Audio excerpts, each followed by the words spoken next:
When people watch sailing championships, they usually see the race, the starting line, the mark roundings, the finish. But this week I got to see something completely different. I was accredited as a media for the Dragon European Championship in Helsinki. And instead of racing, I spent the week following one of the most prestigious keelboat classes in the world from behind the scenes. From empty docks before the first teams arrived to filming world champions in the heavy waves from media boat.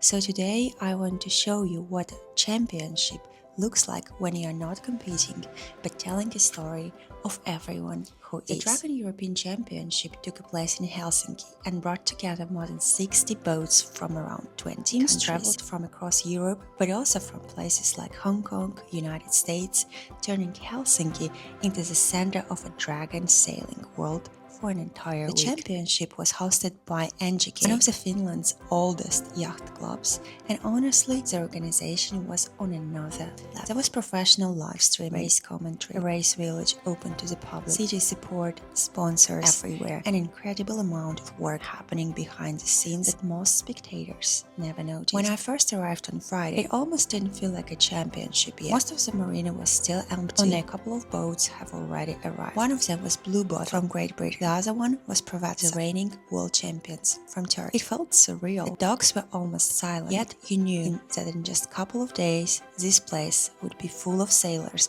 who had spent years preparing for this event. That first afternoon, I had a chance to speak with Rudy Jurg from Fin 89, one of the organizers and competitors, and later I also met the crews from Blue Bottle and PROVEZZA. One thing immediately surprised me. You often imagine world champions to be somehow distant or intimidating. Instead, they're incredibly approachable, happy to answer questions, happy to chat, happy to help. It reminded me that in sailing, people with the biggest achievements are often the most down to earth. That became one of the biggest lessons of the entire week. Later that evening, my own sailing crew picked me up and we went sailing ourselves before the real championship started. Saturday looked completely different. Most of my day disappeared into editing videos, preparing content, and trying to keep up with everything that was already happening around the venue. In the evening, everyone gathered for the crew party, and suddenly the marina transformed from a quiet boat park into a truly international event. On Sunday came the practice race, and that was probably one of my favorite experiences. I actually left the dock on board PROVEZZA. It was only the practice race. I was allowed to film behind the scenes directly from the boat before switching onto the official media buster. That was something spectators almost never get to see. How the crew prepares before the race, the conversations on board, the final checks, the calm before the starting sequence. Dragon itself is a fascinating boat. It was designed almost 100 years and it's still one of the most competitive international one-design keelboats. Beautiful, elegant, and incredibly technical to sail. Watching these crews work together up close made me appreciate why the class has survived so many decades. The wind during practice racing wasn't particularly strong, so there wasn't much dramatic action to film. For me though, it became the perfect opportunity to learn how the media boats actually operate during racing. Because filming sailing isn't just pointing a camera at you're constantly thinking about positioning. You cannot interfere with competitors, you cannot cross the race course, you have to stay outside restricted areas while somehow still finding interesting angles. Sometimes you're following from behind, sometimes you wait near a mark. Sometimes you have only a few seconds before every boat disappears in completely different directions. Then racing officially began. The first race day finally brought proper breeze. Suddenly everything changed. The fleet spread across the course. The boats were heeling. The action became more dynamic. I spent the entire day on board the official media rig, constantly moving between the fleet and looking for the next. The following day was even more memorable. The wind increased, the waves became much bigger. The aluminium buster was crashing into every single wave. At first, I was filming while our photographer drove. Then we swapped. Now I was driving, and that turned out to be much more challenging than I expected. You're watching the race, you're watching your photographer, you're watching dozens of racing boats, you're watching the waves, you're making sure you don't end up exactly where the competitors need to sail. At one point, a wave hit us so hard the boat almost turned 90 degrees. For a second, it honestly was quite scary. But after a while, I started feeling much more confident. Driving a media boat during championship racing is almost its own discipline. You need good boat handling, good awareness, good communication with photography. You always have to think seconds ahead. The better you position the boat, the better story your camera can tell. During the week,